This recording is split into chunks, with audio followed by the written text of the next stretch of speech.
Pengantin kuda.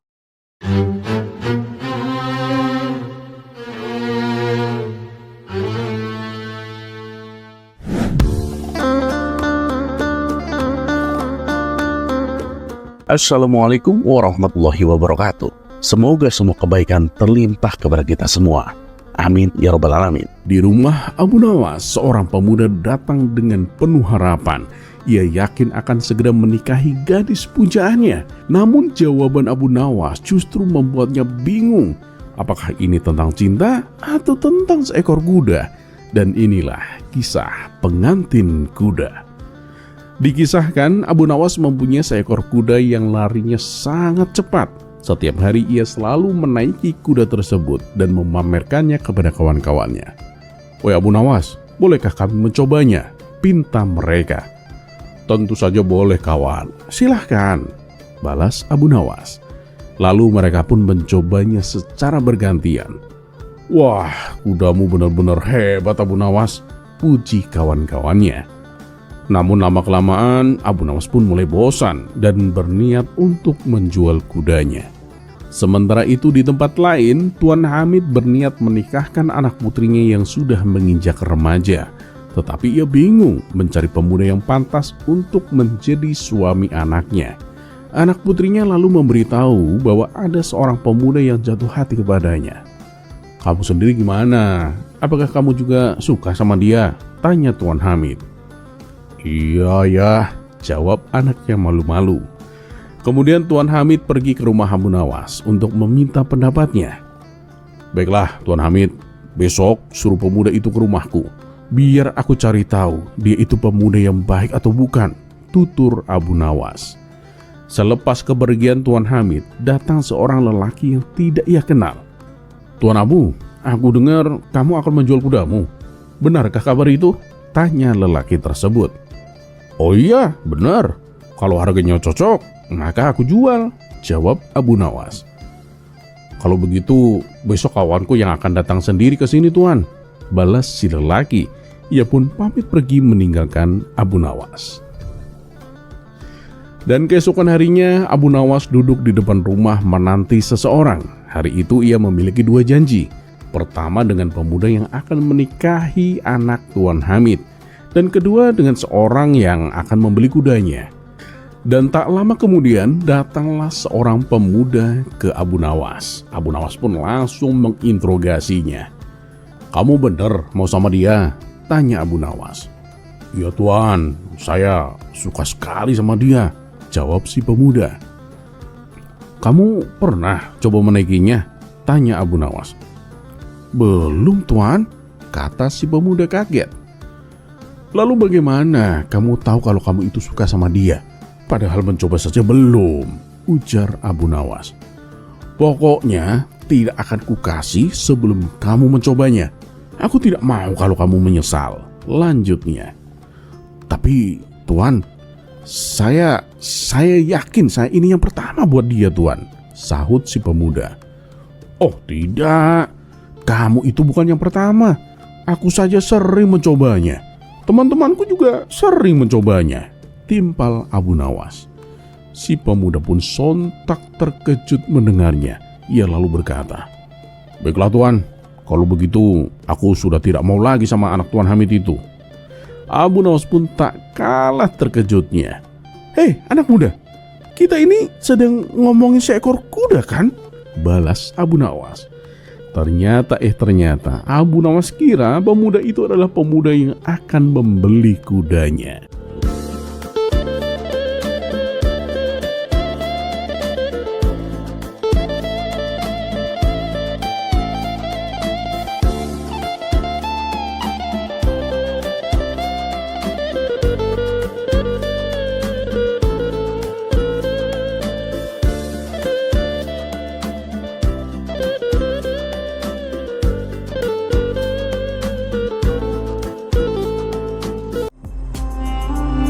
Kisah selanjutnya.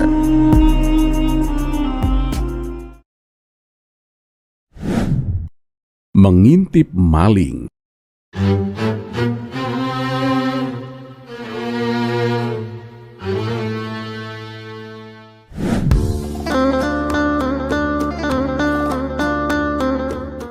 Bayangkan sebuah kampung yang sedang gelisah. Malam terasa panjang, udara menusuk dan semua orang menunggu penjaga yang bisa diandalkan. Namun sosok yang ditugaskan justru punya cara paling aneh untuk menjaga keamanan. Bukannya sigap, ia memilih strategi yang membuat semua orang terdiam lalu tertawa. Apa rahasia kocak yang ia sembunyikan di balik malam itu? Dan inilah kisah Abu Nawas mengintip maling. Maraknya kasus pencurian belakangan ini membuat masyarakat Baghdad mulai waspada. Di antara usaha mereka adalah mengadakan ronda malam. Hingga pada suatu malam, giliran Abu Nawas mendapatkan tugas untuk ronda. Sialnya, orang-orang yang dijadwalkan piket bersamanya tidak ada satupun yang berangkat. Ada yang beralasan sakit, ada pula yang beralasan sedang keluar kota. Dan terpaksa Abu Nawas seorang diri yang menjalankan tugas rondanya. Ia duduk sendirian di pos jaga sambil mengamati keadaan sekelilingnya. Angin malam terasa dingin sampai menusuk tulang, dan untungnya Abu Nawas membawa selimut untuk menghangatkan badan. Setelah waktu menunjukkan tengah malam, Abu Nawas tak kuasa menahan rasa kantuk. Dengan posisi telentang dan tangan kanan menutup mata, ia akhirnya ketiduran sampai menjelang pagi. Saat ia terbangun, para warga sudah berkumpul di hadapannya. "Ini semua salah Abu Nawas. Dia harus bertanggung jawab," teriak salah satu dari mereka. Abu Nawas yang tidak tahu menahu tentang kejadian semalam pun menjadi bingung dan penasaran. "Ada apa ini? Kenapa aku disalahkan?" tanya Abu Nawas. Mereka lalu menceritakan bahwa tadi malam telah terjadi aksi pencurian. "Kamu dapat giliran ronda tapi malah enak-enak tidur. Mana tanggung jawabmu?" tanya mereka penuh kecewa. Karena terus-menerus disalahkan, Abu Nawas pun akhirnya buka suara. "Loh, tunggu. Siapa bilang aku tidur? Aku ini justru sedang berpura-pura tidur agar pencuri itu lengah. Begitu ia mendekat, aku berniat menangkapnya. Tapi sayang, kalian malah membangunkan aku terlalu cepat. Akhirnya pencuri itu curiga dan kabur." Warga pun saling pandang, ada yang masih kesal, ada pula yang tertawa kecil karena alasan Abu Nawas terdengar masuk akal, tapi tetap menggelitik. Tuan Hakim pun akhirnya berkata, Abu Nawas, kalau begitu lain kali jangan pura-pura tidur terlalu lama, nanti pencurinya yang kabur, kita yang rugi." Abu Nawas pun hanya tersenyum polos, membuat suasana yang tadinya tegang berubah menjadi bahan tertawaan.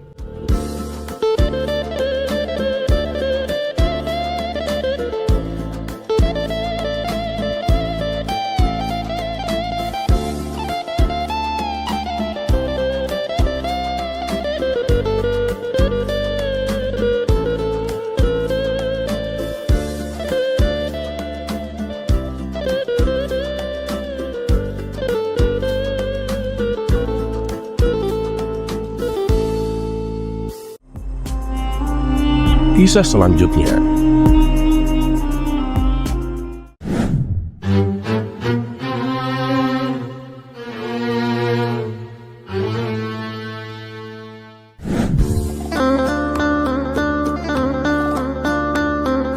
Akhirnya Abu Jahil menikah juga. Ia baru saja menikah dengan seorang wanita cantik yang pandai memasak.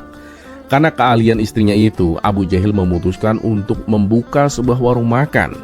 Benar saja, dalam waktu singkat warungnya ramai dipadati pembeli. Orang-orang menganggap Abu Jahil sangat beruntung, punya istri baru yang cantik dan berbakat. Beruntung sekali Abu Jahil, istri barunya cantik dan pandai memasak, makanya warungnya selalu ramai, ujar salah satu warga. "Ya, itu kan wajar, istrinya jago masak. Pasti semua orang suka makan di sana," timpal warga lainnya. Suatu hari Abu Nawas dan kawan-kawannya mendatangi warung makan Abu Jahil. Melihat mereka datang, Abu Jahil pun langsung menghampiri dengan niat mempermalukan Abu Nawas. "Hei, kalian mau makan di sini? Memang bawa uang berapa? Di sini tidak boleh berhutang," ujar Abu Jahil dengan sombong. Abu Nawas dengan tenang menjawab, "Tidak usah khawatir Abu Jahil, kami pasti akan bayar." "Alah, apalagi yang bicara kamu Abu Nawas, mana mungkin aku percaya. Kamu itu kan miskin. Coba deh nyari istri itu seperti saya. Udah cantik, pandai masak lagi. Pertengkaran itu segera dihentikan oleh salah satu teman Abu Nawas yang berkata, "Sudahlah Abu Jahil, tidak usah bertengkar. Aku yang akan mentraktir mereka." Saat suasana mulai tenang, seorang lelaki buta juga masuk ke warung dan duduk tak jauh dari mereka. Abu Jahil segera menghampiri si lelaki buta itu dengan sopan. "Tuan, mau pesan apa?" "Bawakan saja sendok bekas makan membeli," jawab si lelaki buta. Meskipun heran, Abu Jahil menuruti permintaan itu. Saat sendok diberikan, lelaki buta tersebut menciumnya lalu berkata, "Ini sop iga sapi, saya pesan itu." Abu Jahil pun terkejut. "Bagaimana Tuan bisa tahu?" tanyanya keheranan. "Oh, itu mudah. Aku cukup mencium aroma dari sendok ini," jawab si lelaki buta dengan santai. Abu Jahil semakin kagum dan penasaran. "Kalau minumnya, Tuan ingin pesan apa?" tanyanya kembali.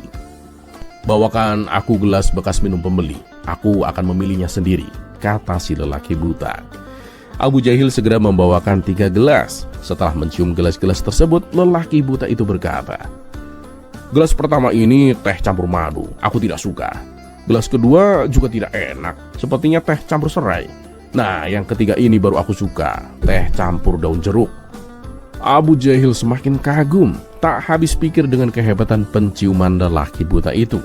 Kekaguman yang sama juga dirasakan oleh Abu Nawas dan kawan-kawannya yang menyaksikan kejadian tersebut.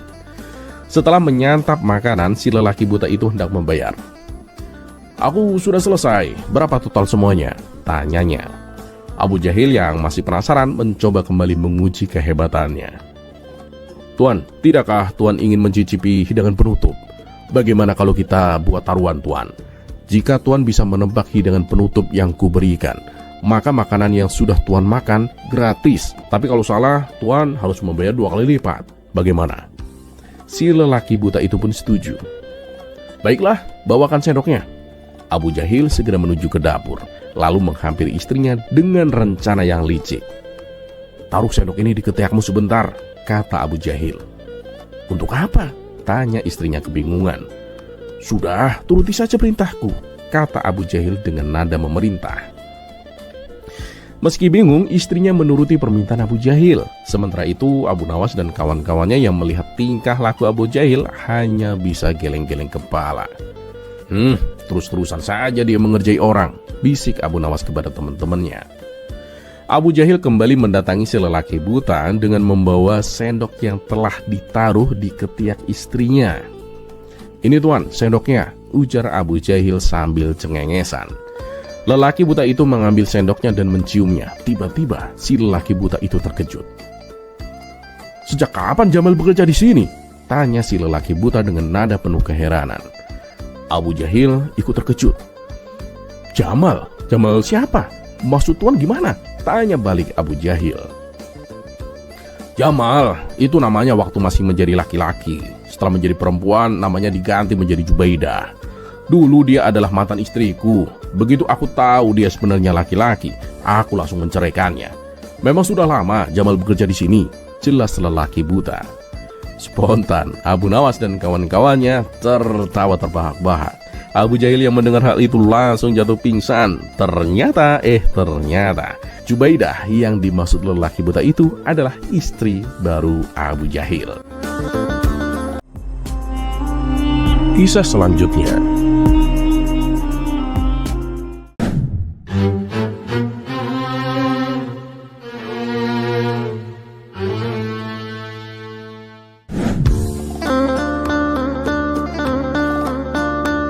Seringnya Abu Nawas berjalan bolak-balik masuk ke hutan membuat dirinya tak menyadari kalau sepatu yang dipakainya mulai rusak.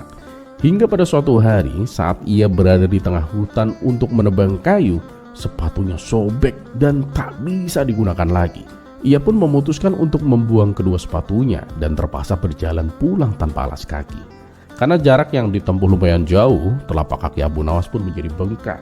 Setibanya di rumah, sang istri yang prihatin bertanya, "Kenapa dengan kakimu? Mengapa tidak pakai sepatu?" "Sewaktu di hutan, sepatuku rusak, jadi aku buang saja," jawab Abu Nawas. aku ada uang simpanan, belilah sepatu baru, tutur sang istri. Wajah Abu Nawas yang tadinya murung langsung menjadi ceria. Setelah diberi uang, ia segera bergegas pergi ke toko sepatu.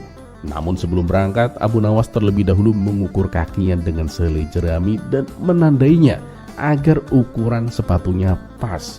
Barulah ia pergi ke toko sepatu yang ada di kota. Sesampainya di toko sepatu, Abu Nawas baru menyadari bahwa ia lupa membawa jerami yang tadi digunakan untuk mengukur kakinya. Hal ini membuatnya kebingungan karena hari sudah menjelang sore dan toko sepatu akan segera tutup. Akhirnya Abu Nawas pun menemukan solusi. Ia menghampiri pemilik toko dan berkata, "Tuan, bisakah Tuan menunggu sebentar? Aku akan mengambil jeramiku yang tertinggal di rumah." Belum sempat pemilik toko menjawab, Abu Nawas langsung bergegas pulang ke rumah untuk mengambil jerami pengukur kakinya. Setelah mendapatkannya, ia kembali lagi ke toko sepatu dengan tergopoh-gopoh. Dan sayangnya ketika ia sampai, toko tersebut sudah tutup karena hari sudah malam. Abu Nawas pun pulang ke rumah dengan perasaan kecewa. Setibanya di rumah, sang istri bertanya, "Mana sepatunya? Katanya mau beli." Abu Nawas lalu menceritakan apa yang dialaminya. Mendengar hal itu, sang istri heran dan bertanya, "Bukankah kamu bisa mengukurnya langsung pakai kakimu sendiri?" "Ah, kamu sama sekali tidak mengerti kesulitanku. Kalau dengan jerami ini ukurannya sangat akurat, sedangkan kakiku tidak mudah dipercaya," ujar Abu Nawas penuh percaya diri.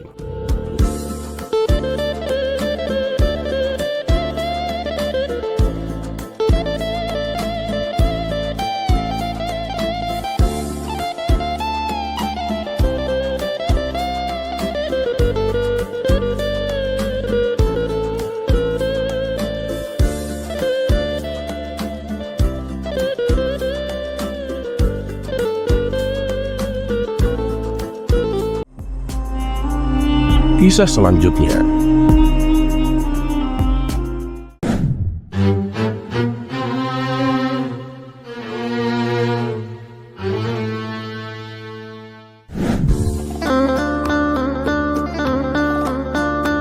Kisah Abu Nawas kali ini berawal dari adanya seorang pedagang dari luar kota yang ingin belajar cara berdagang. Pasalnya, setiap kali ia membuka usaha selalu saja mengalami kerugian. Kemudian salah satu kawannya menyarankan agar ia menemui Abu Nawas. "Abu Nawas? Siapa itu Abu Nawas? Dan di mana lagi alamatnya?" tanya si pedagang. "Sudah, ikuti saja saranku. Dia itu menetap di kota Baghdad. Pergilah ke sana kalau kau ingin mencobainya. Tapi ingat ya, jangan tertipu oleh penampilannya," pesan kawannya. Dan benar saja, pada keesokan harinya berangkatlah ia untuk menemui Abu Nawas. Setibanya di kota Baghdad, ia pun bertanya kepada penduduk setempat di mana rumah Abu Nawas berada. Karena Abu Nawas adalah tokoh terkenal, banyak masyarakat yang tahu dan menunjukkan alamat rumahnya.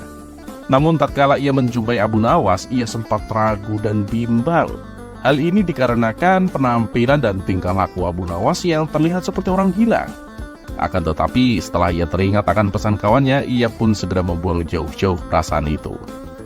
"Tuan, benarkah Anda yang bernama Abu Nawas?" tanya si pedagang. "Ya, itu saya. Dan kamu siapa ya?" tanya balik Abu Nawas. "Perkenalkan, saya Tuan Abu. Saya pedagang dari luar kota. Tujuan saya datang kemari untuk meminta saran kepada Tuan Abu," jawab si pedagang. "Oh, silahkan. Apa yang bisa aku bantu?" tanya Abu Nawas kembali. "Berilah saya saran Tuan, agar usaha saya memperoleh keuntungan yang banyak," pinta si pedagang. Sejenak Abu Nawas terdiam. Tak lama kemudian ia pun berkata, "Saranku sih cuma kamu belilah kapas dan besi, dan tunggulah selama sebulan, lalu kamu jual lagi ke pasar." Setelah mendapat saran tersebut, pulanglah si pedagang. Ia lalu membeli kapas dan besi dengan jumlah yang cukup lumayan banyak. Sebulan pun berlalu, dan sesuai saran Abu Nawas, ia menjual kembali kapas dan besi yang telah ia beli sebelumnya. Tak disangka hasil penjualannya memperoleh keuntungan yang banyak. Hingga dalam waktu sekejap ia telah menjadi orang yang kaya raya. Disitulah sifat sombongnya mulai terlihat. Ia seringkali memandang rendah orang yang kekayaannya di bawah dirinya, apalagi kepada orang-orang miskin. Aku harus lebih kaya dari sekarang agar orang-orang akan semakin menghormatiku, kata si pedagang dalam hati. Kemudian ia pun kembali menemui Abu Nawas untuk meminta saran yang kedua kalinya. Ketika ia sampai di rumahnya, Abu Nawas sedang bertingkah seperti orang gila. Bagaimana tidak, Abu Nawas memakai sepatu dengan terbalik. Hal ini membuat si pedagang tertawa terpinggal-pinggal. Hei, Abu Nawas gila, ada-ada saja tingkahmu. Oh ya Abu Nawas, aku mau bertanya, menurutmu barang apa yang harus aku beli agar keuntunganku bertambah banyak Abu Nawas? Tanya si pedagang. Ucapannya yang tidak sopan membuat Abu Nawas mengerutkan dahi. Belilah bawang dan semangka, dan tunggulah sampai sebulan, lalu kau jual lagi ke pasar, kata Abu Nawas. Pedagang itu pun kembali menuruti apa yang disarankan oleh Abu Nawas. Tapi kali ini bukan keuntungan yang didapatkan, melainkan kebangkrutan seketika. Belum juga sampai sebulan, bawang dan semangka yang dibelinya menjadi busuk dan tak bisa dijual. Padahal ia sudah membelanjakan semua uangnya untuk membeli kedua barang tersebut. Dia yang tadinya kaya raya seketika mendadak jatuh miskin. Dengan penuh kecewa dan emosi, ia kembali menemui Abu Nawas. Hei Abu Nawas, kamu telah membuatku bangkrut. Sekarang aku tak punya uang sepeser pun, kata si pedagang. Loh, kenapa bisa menjadi salahku? Ada yang salah dengan saranku? Tanya Abu Nawas. Ya, memang pertama kali kau memberi saran membuatku memperoleh keuntungan yang banyak. Tapi ketika saran yang kedua, kamu membuatku bangkrut dan jatuh miskin Abu Nawas, ujar si pedagang. Oh, itu sih salahmu sendiri. Kenapa malah menyalahkanku? Balas Abu Nawas. Ya tentu sajalah itu salahmu. Gara-gara saranmu yang kedua, hartaku menjadi ludes tak tersisa, kata si pedagang mulai emosi. Orang asing, denger ya. Bahkan namamu saja aku nggak tahu. Pertama kali kamu menyapaku, kau memanggilku dengan nama Tuan Abu. Lalu kau meminta saran dariku. Karena kamu menyapaku sebagai orang yang cerdas, maka aku memberikan saran dengan kebijaksanaanku. Tapi waktu kau meminta saran kedua kalinya, kamu menyapaku dengan panggilan Abu Nawas gila. Maka aku pun memberimu saran layaknya orang gila. Jawabanku tergantung bagaimana cara kamu bertanya. Memang salah begitu, tutur Abu Nawas. Mendengar hal itu, si pedagang pun merasa malu dan tak lagi berani menyalahkan Abu Nawas. Kisah selanjutnya.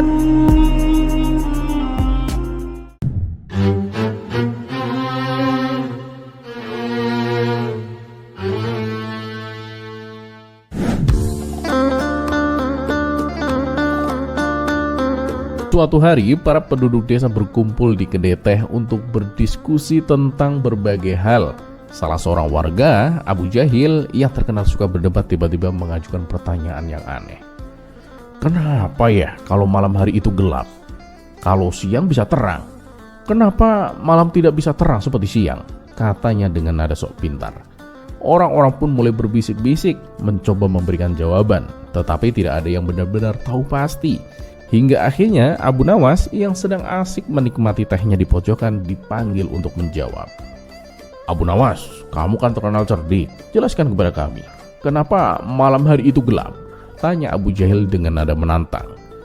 Abu Nawas pun tersenyum, mengusap janggutnya lalu berkata, pertanyaanmu menarik Abu Jahil. Tapi sebelum aku menjawab, aku perlu satu hal darimu. Apa itu? Tanya Abu Jahil penasaran. Bawakan aku segelas kegelapan Abu Jahil, kata Abu Nawas santai. Semua orang terkejut. Segelas kegelapan? Itu tidak mungkin Abu Nawas, seru mereka serentak. Abu Nawas pun tersenyum lagi. Nah, begitulah jawabannya. Malam hari gelap karena kegelapan itu tidak bisa dipegang, tidak bisa ditangkap apalagi dituangkan ke dalam gelas. Kegelapan hanya ada karena cahaya pergi beristirahat. Jadi ketika siang, matahari bekerja keras menerangi bumi. Tapi saat malam tiba, matahari perlu tidur. Dan bulan hanya meminjam cahaya kecil dari matahari. Itu sebabnya malam lebih gelap dibandingkan siang. Orang-orang pun terdiam sejenak, mencoba mencerna penjelasan Abu Nawas. Lalu mereka mengangguk-angguk, merasa puas dengan jawaban yang sederhana tapi penuh dengan makna. Abu Jahil pun tidak mau kalah. Tapi kalau matahari tidur, kenapa tidak ada bantal untuknya? Tanyanya dengan nada mengejek. Abu Nawas pun tertawa kecil. "Ah, pertanyaanmu lucu juga, Abu Jahil. Sebenarnya ada bantal untuk matahari. Bantal itu ya adalah awan. Matahari berbaring di atas awan lembut ketika ia lelah. Tapi karena kamu tidak pernah melihatnya, kamu kira matahari tidak punya bantal." Semua orang pun tertawa mendengar jawaban itu, dan Abu Jahil pun tak bisa membalas lagi. Sejak saat itu, setiap kali orang bertanya kenapa malam hari gelap, mereka akan mengingat jawaban jenaka Abu Nawas. Dan Abu Nawas, ia kembali menyeruput tehnya dengan senyum puas. Seperti biasa, ia selalu berhasil mengubah pertanyaan sulit menjadi sesuatu yang mudah dan menghibur.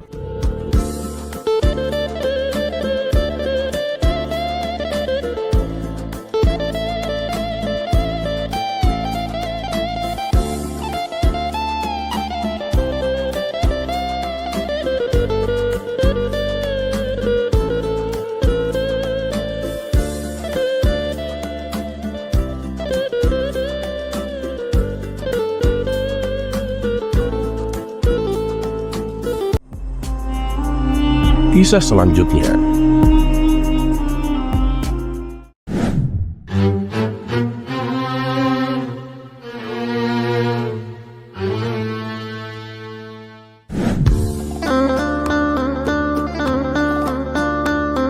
Abu Nawas dikenal sebagai seorang sufi yang telah bertobat dari masa lalunya yang penuh dengan dosa, termasuk kebiasaannya sebagai seorang pemabuk.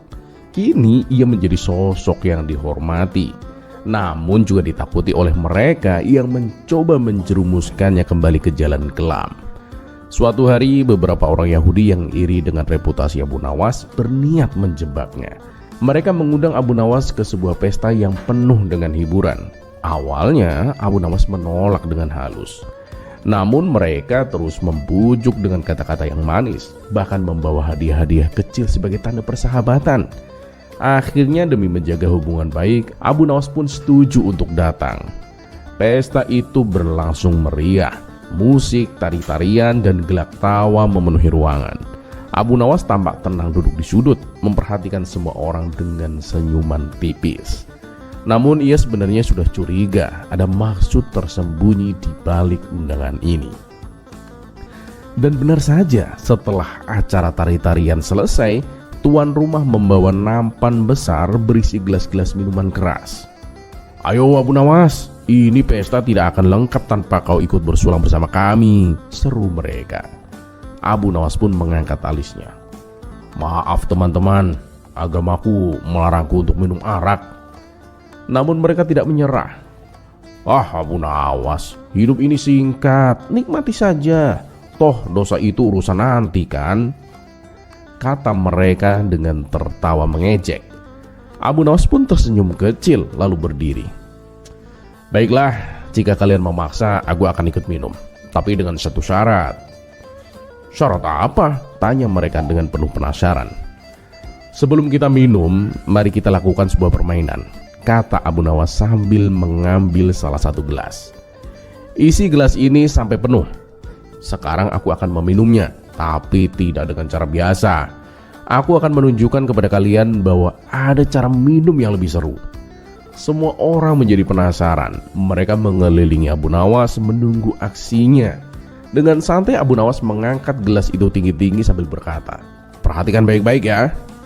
Ia lalu menuangkan isi gelas itu ke dalam kendi besar yang kosong di dekatnya. Nah, begitulah cara seorang Abu Nawas minum. Tidak langsung ke mulut, tetapi ke kendi. Para tamu tertawa kecil mengira itu hanya lelucon. Namun Abu Nawas melanjutkan, "Dan sekarang giliran kalian. Semua gelas kalian harus dituangkan ke kendi ini.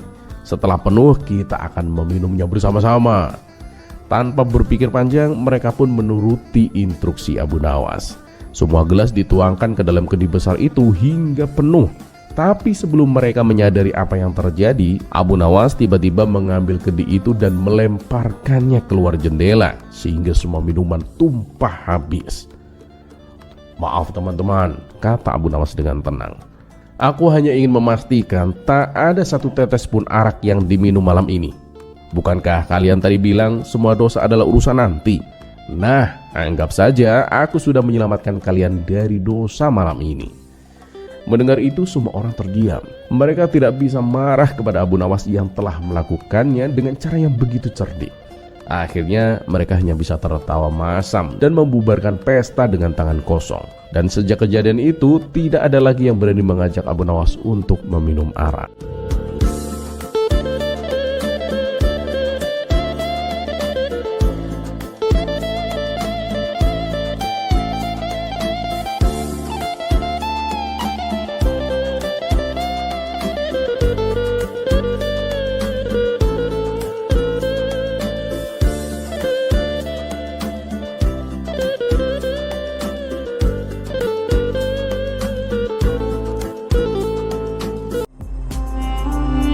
Kisah selanjutnya.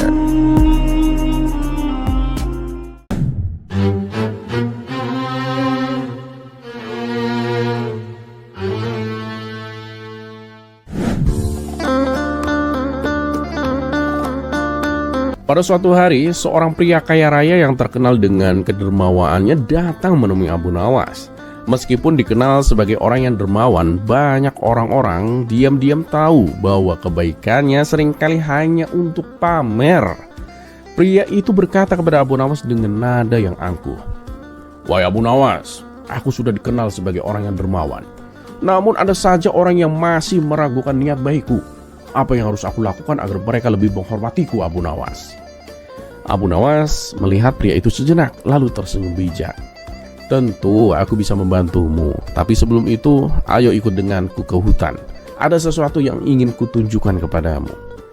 Dengan penasaran, pria kaya itu pun mengikuti Abu Nawas. Mereka berjalan jauh hingga tiba di sebuah pohon besar di tepi sungai. Di sana Abu Nawas berhenti dan memandang sekeliling. "Lihatlah pohon besar ini.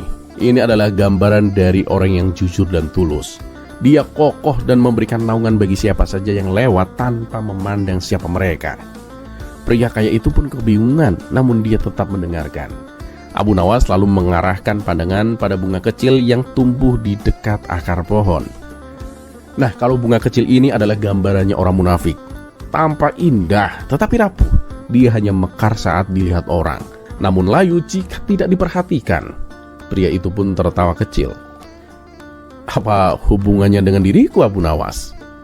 Abu Nawas pun tersenyum. "Kamu tahu, orang yang tulus tidak pernah peduli apakah orang lain melihat atau tidak. Seperti pohon besar itu, dia selalu memberikan manfaat tanpa berharap pujian. Nah, sedangkan orang munafik, seperti bunga ini, dia hanya akan merekah jika dilihat orang. Apakah kamu sering merasa perlu untuk menunjukkan kebaikanmu ketika ada orang yang memperhatikan?" Pria kaya itu pun tersenyum canggung.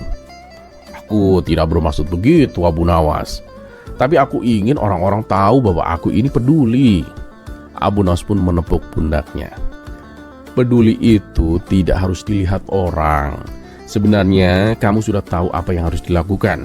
Namun jika kamu sungguh-sungguh ingin dihormati bukan hanya oleh manusia tetapi juga oleh Tuhan, lakukan kebaikan ketika tak ada yang melihat. Karena saat kamu melakukan kebaikan hanya demi pujian, kebaikan itu akan layu seperti bunga kecil ini." Pria kaya itu pun terdiam merenungkan kata-kata Abu Nawas.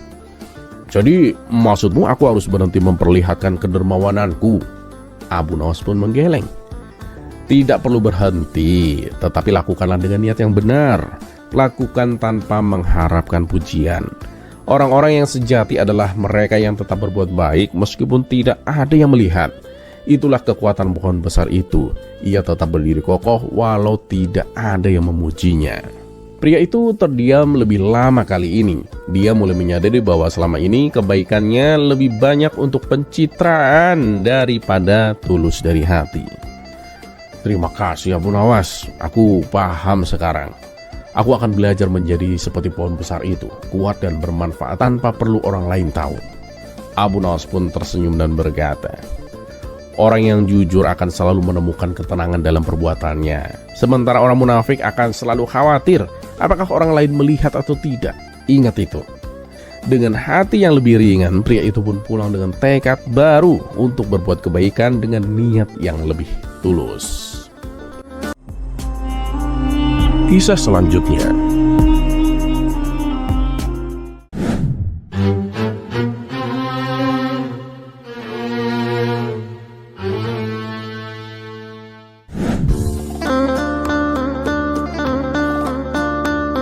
Sore itu, di tengah obrolan santai di pasar, seorang pemuda yang sering gelisah datang kepada Abu Nawas. Wajahnya penuh kebingungan dan tanpa basa-basi ia langsung duduk di sebelah Abu Nawas.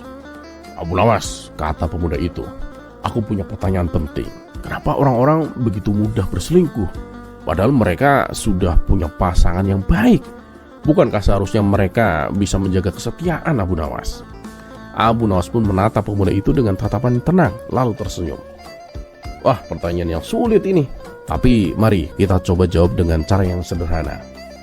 Abu Nawas kemudian berdiri dan mengajak pemuda itu berjalan menuju sebuah kedai kue yang terkenal di kota.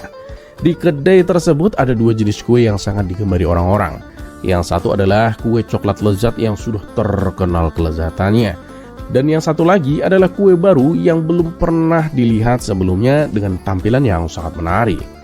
Abu Nawas pun memesan kedua kue itu. Setelah tiba, ia menyodorkan kue coklat yang sudah terkenal kepada pemuda itu dan berkata, "Coba makan kue ini." Pemuda itu dengan senang hati memakan kue coklat tersebut. "Ini enak sekali, Abu Nawas. Tidak heran sih kalau banyak orang menyukai kue ini." Setelah pemuda itu selesai, Abu Nawas menyodorkan kue baru yang tampilannya sangat menggoda. "Sekarang coba yang ini." Pemuda itu penasaran dengan rasa kue baru tersebut, segera menggigitnya. Setelah beberapa gigitan, ia tersenyum. "Ini juga enak. Rasanya berbeda dari yang pertama, tapi sama-sama nikmat sih." Abu Nawas pun tertawa kecil. Nah, disinilah jawabannya. Manusia sering tergoda oleh sesuatu yang baru, sesuatu yang belum mereka coba. Meskipun apa yang mereka miliki sudah sangat baik, itu adalah sifat alami manusia, rasa penasaran dan keinginan untuk mencoba hal yang tampak berbeda dan menggoda. Pemuda itu terdiam sejenak merenungkan kata-kata Abu Nawas. "Jadi maksudmu orang berselingkuh karena mereka tergoda oleh sesuatu yang baru, meskipun pasangan mereka sudah baik?" Abu Nawas pun mengangguk sambil tersenyum. Benar, seringkali seseorang berselingkuh bukan karena pasangannya buruk, tetapi karena mereka merasa ada hal yang belum mereka alami atau coba. Padahal seperti halnya kue tadi, yang sudah mereka miliki sebenarnya sudah cukup nikmat dan memuaskan. Namun godaan dari sesuatu yang tampak baru dan menarik itu yang membuat mereka tergelincir. "Tapi apakah itu berarti tidak ada harapan untuk menjaga kesetiaan, Abu Nawas?" tanya pemuda itu. Abu Nawas pun menepuk bahu pemuda tersebut. "Tentu saja ada. Seseorang harus menyadari bahwa kesetiaan bukan hanya soal kepuasan saat ini, tetapi juga soal menghargai apa yang sudah mereka miliki. Jika seseorang selalu mengejar yang baru, mereka tidak akan merasa puas, karena selalu ada hal lain yang terlihat lebih menarik. Tetapi ketika mereka bisa menghargai yang sudah ada dan menghindari godaan, itulah tanda bahwa mereka benar-benar setia dan bijaksana." Pemuda itu pun tersenyum dan tampak lebih lega. "Aku mengerti sekarang, Abu Nawas. Kesetiaan adalah tentang menghargai yang kita miliki dan bukan tergoda oleh sesuatu yang hanya terlihat baru dan menarik di permukaan." Abu Nawas pun mengangguk. "Betul sekali. Jangan tertipu oleh penampilan luar. Terkadang yang terlihat baru tidak selalu lebih baik, dan yang sudah kita miliki sebenarnya adalah yang terbaik untuk kita." Mereka pun beranjak dari kedai itu dengan pemuda tersebut membawa pelajaran berharga tentang godaan dan pentingnya dari sebuah kesetiaan.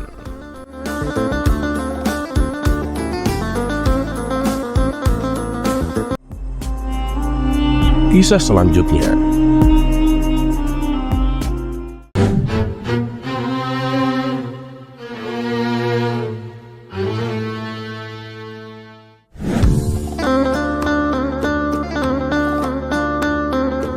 Pada suatu hari, Abu Nawas sedang duduk-duduk bersantai menikmati secangkir teh di teras rumahnya. Tidak lama kemudian lewatlah serombongan prajurit kerajaan dengan seorang komandannya. Melihat Abu Nawas yang sedang duduk bersantai, sang komandan pun berhenti bermaksud menemui Abu Nawas untuk menanyakan sesuatu. "Wahai tuan, apakah di sini ada tempat untuk bersenang-senang?" Komandan itu rupanya tidak mengetahui bahwa yang ditanya adalah Abu Nawas, orang yang cukup terkenal karena kecerdasannya dan kedekatannya dengan Baginda Raja, dan sekaligus menjadi penasehat kerajaan. "Oh, pasti ada, komandan. Di sebelah sana." Jawab Abu Nawas. "Coba tunjukkan, bagaimana aku untuk bisa sampai ke sana?" Tanya salah seorang prajurit dengan nada tinggi dan tidak menghargai. "Kalian pergilah ke arah sana, terus lurus, gak usah belok-belok. Nah, nanti di sana kalian akan menemui tempat untuk bersenang-senang," jawab Abu Nawas. Rombongan tentara kerajaan itu akhirnya pergi tanpa mengucapkan terima kasih ataupun permisi menuju tempat yang sudah ditunjukkan oleh Abu Nawas. Setelah beberapa saat, kagetlah mereka semua, karena tempat yang mereka temukan bukanlah tempat untuk bersenang-senang, melainkan sebuah komplek kuburan yang sangat luas.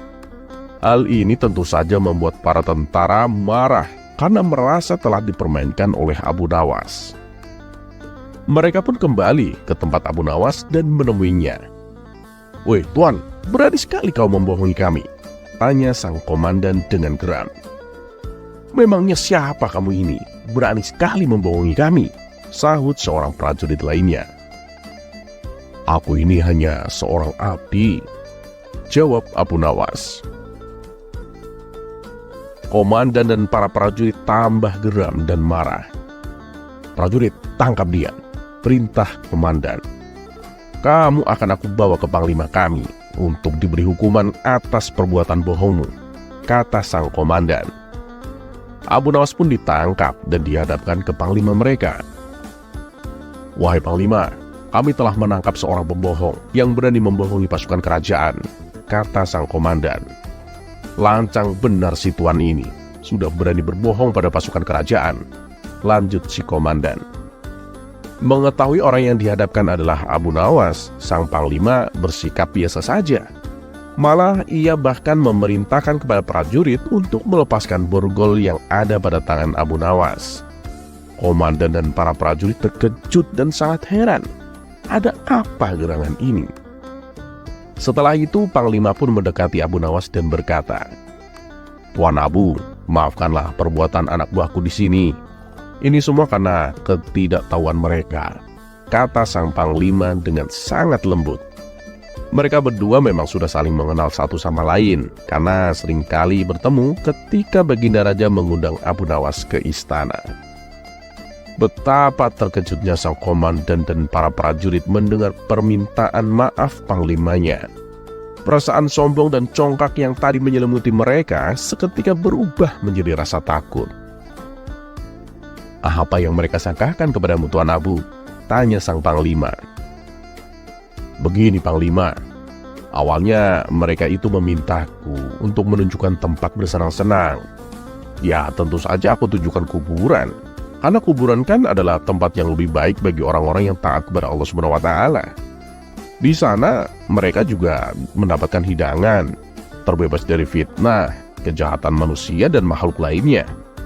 Bukankah semua itu adalah kesenangan bagi kita?" jawab Abu Nawas dengan tenangnya. Sang komandan pun segera mendekati Abu Nawas dan berkata, "Maafkan hamba Tuan Abu. Andai saja aku sudah tahu sebelumnya bahwa Tuan adalah Abu Nawas, tentu kami tidak akan berani membawa Tuan ke hadapan panglima," kata sang komandan. "Wahai komandan, bukankah aku berkata benar? Aku ini memanglah seorang abdi. Dan setiap orang adalah abdi Allah SWT, termasuk kalian semuanya ini. Nah, oleh sebab itu, bersikaplah sopan pada setiap orang yang kamu temui, tanpa harus membeda-bedakan," kata Abu Nawas. "Anda benar Tuan," jawab sang komandan dengan pasrah. Komandan dan para prajurit yang telah menangkap Abu Nawas pun merasa malu. Sebagai permohonan maaf, mereka kembali mengantar Abu Nawas pulang ke rumahnya.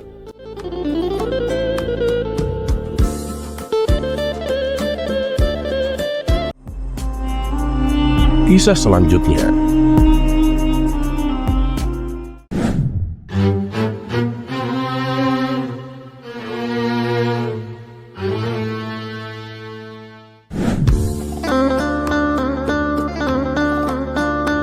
Suatu kali, saat Abu Nawas tengah duduk bersama kawan-kawannya, ia memberikan sebuah nasihat tentang bahayanya perbuatan fitnah.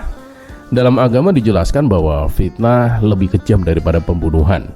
Lalu salah satu kawannya bertanya kepada Abu Nawas, Wahai Abu Nawas, bukankah fitnah itu hanya dilakukan oleh mulut, tidak mengakibatkan cacat, tidak pula membuat luka atau mengeluarkan darah? Tapi kenapa dianggap lebih kejam daripada pembunuhan? Sedangkan kita tahu bahwa pembunuhan itu bukan hanya mengakibatkan cacat, tapi sampai menghilangkan nyawa seseorang.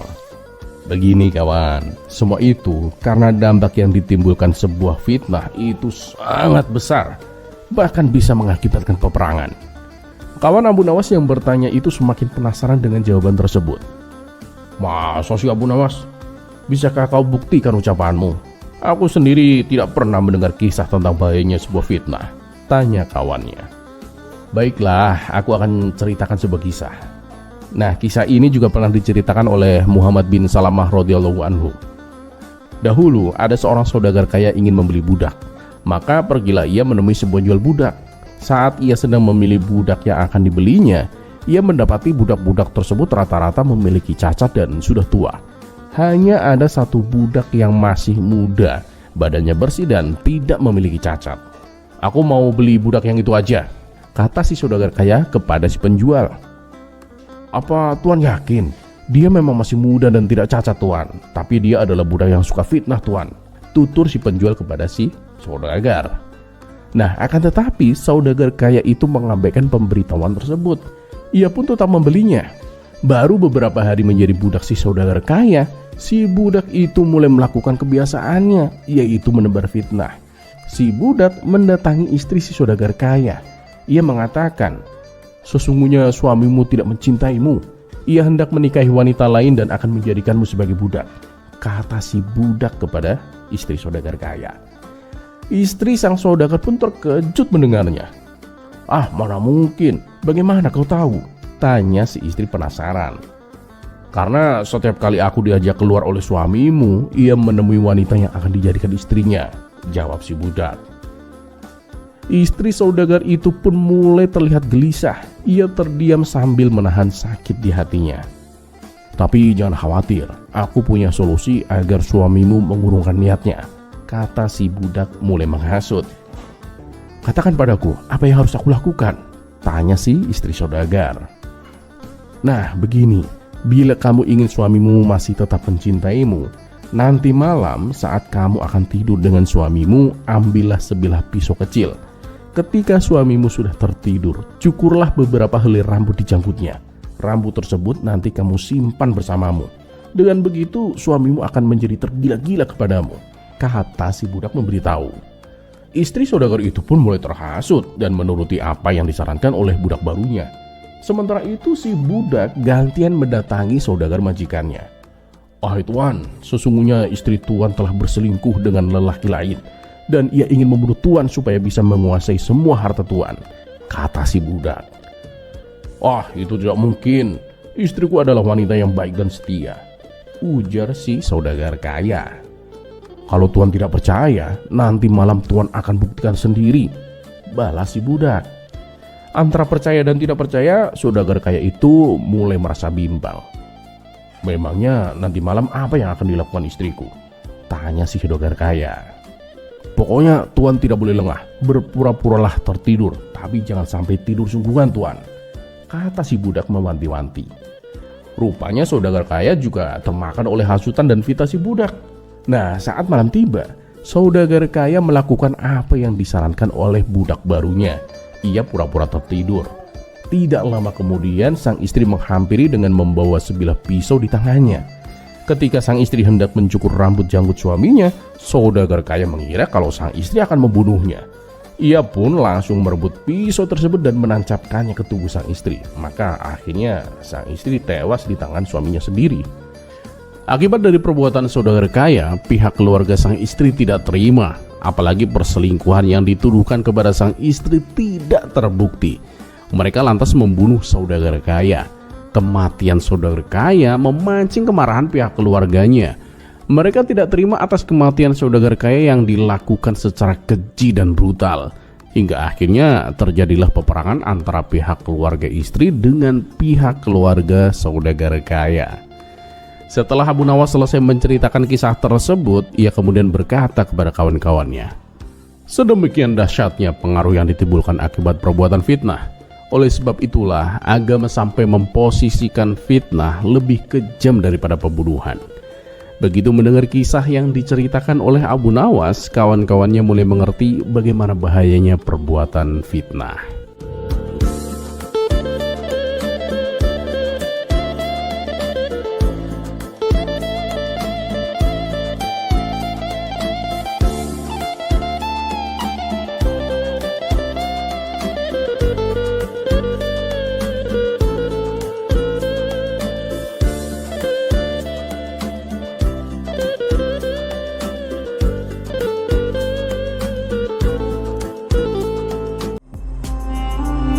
Kisah selanjutnya. Di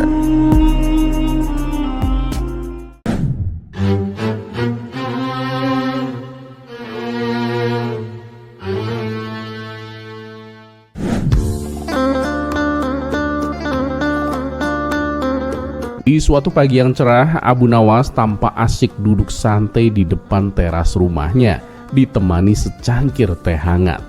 Tak lama kemudian lewatlah kawannya yang bernama Hasan. Ia tampak berjalan terburu-buru sehingga tidak menghiraukan keberadaan Abu Nawas.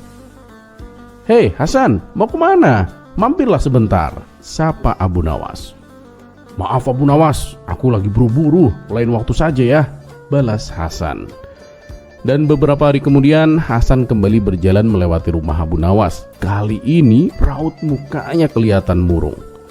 "Hasan, mampirlah kemari. Sepertinya ada yang sedang kau pikirkan," kata Abu Nawas. Hasan pun menerima ajakan itu dan segera menghampiri Abu Nawas. Setelah dipersilakan duduk, Abu Nawas lalu bertanya kepada Hasan, "Ada apa denganmu kawan? Kenapa terlihat kesal begitu?" Kemudian Hasan pun menceritakan tentang masalah sifat istrinya. "Aku tidak habis pikir dengan perilaku istriku, Abu Nawas. Dia itu maunya menang sendiri," kata Hasan memberitahu. "Oh, wanita memang seperti itu. Kita sebagai suami ya harus tetap bersabar," balas Abu Nawas. "Tapi istriku ini rewelnya kelewatan, Abu Nawas. Ketika menginginkan sesuatu, saat itu juga harus dituruti. Ya seperti kemarin misalnya," ujar Hasan. "Oh, jadi waktu kemarin itu kamu nggak mau mampir karena sedang disuruh istrimu?" tanya Abu Nawas. "Ya begitulah Abu Nawas. Kalau aku telat sebentar aja, dia langsung ngomel-ngomel sampai malam. Dan itu sangat membuatku tidak betah di rumah," terang Hasan. "Ya sudah, namanya aja wanita, di mana-mana sama," ujar Abu Nawas. "Tapi sepertinya istrimu tidak begitu, Abu Nawas. Aku lihat dia itu wanita yang penurut, makanya kamu tidak takut dengan istrimu," timpal Hasan. "Kata siapa istriku penurut? Justru istriku itu lebih galak dan lebih kejam daripada istrimu," balas Abu Nawas. "Masa sih? Jadi kamu juga takut dengan istrimu?" tanya Hasan. "Ya iya, cuman kan aku pandai menyembunyikannya dari orang-orang," jawab Abu Nawas. "Oh begitu ya Abu Nawas. Memangnya segalak apa sih istrimu?" tanya Hasan penasaran. "Ceritanya begini kawan. Dulu waktu kami masih pengantin baru, kami berdua berjalan-jalan menuju pasar. Nah, di tengah jalan, istriku melihat ada kucing yang bulunya sangat indah. Karena gemas, lalu oleh istriku kucing itu dipegang dan digendongnya. Tanpa diduga, ternyata kucing itu galak dan mencakar tangan istriku hingga berdarah. Tapi bukannya teriak kesakitan, istriku malah tersenyum dan berkata, 1. Nah, kemudian ia mencoba kembali menggendongnya. Seketika kucing itu mencakarnya kembali. Darah pun kembali menetes dari tangan istriku. Tapi anehnya istriku tetap tersenyum dan berkata, 2. Untuk ketiga kalinya istriku mencoba kembali menggendongnya. Tentu saja kucing itu kembali mencakarnya. Lalu dengan nada ketus istriku berkata, 3. Kemudian ia segera mengambil tali dan mengikatkannya ke leher kucing sehingga kucing tersebut tewas mengenaskan. Nah, melihat hal itu tentu membuatku kaget. Sampai tanpa sadar aku pun membentaknya. 'Kamu sudah gila ya, membunuh kucing seenaknya.' Mendengar aku membentaknya, istriku menatap ke arahku sambil tersenyum dan berkata, 1. Aku pun waktu itu tak menghiraukan ucapannya. Aku kembali berkata kepadanya, 'Istriku, kucing itu kan tidak bersalah. Kalau dia mencakarmu, itu karena ulahmu sendiri.' Nah, untuk kedua kalinya, Istriku menatapku sambil tersenyum dan berkata, 2. Ya, sejak saat itulah aku tak berani lagi membentaknya. Aku takut nasibku akan sama seperti kucing yang aku ceritakan, tutur Abu Nawas.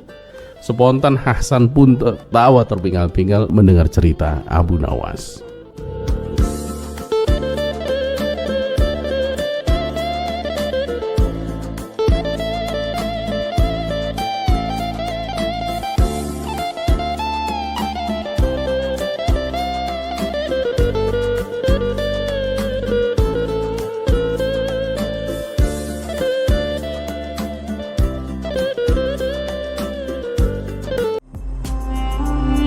Kisah selanjutnya.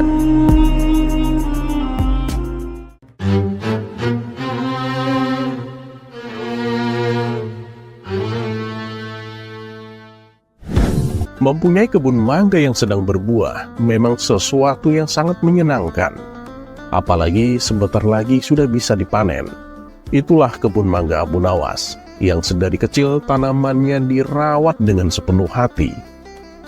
Tapi ada saja hal aneh yang dialami Abu Nawas.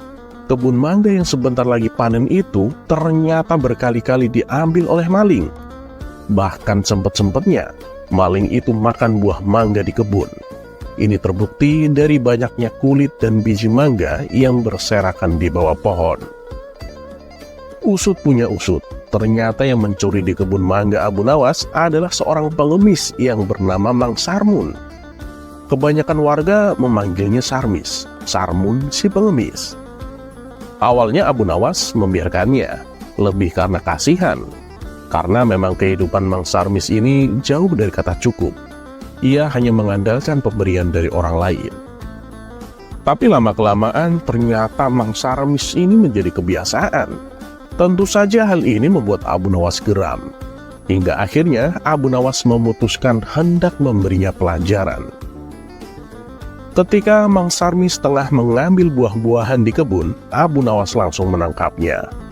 Kau pikir buah-buahan di kebun ini punya keluargamu apa? Aku susah payah merawatnya.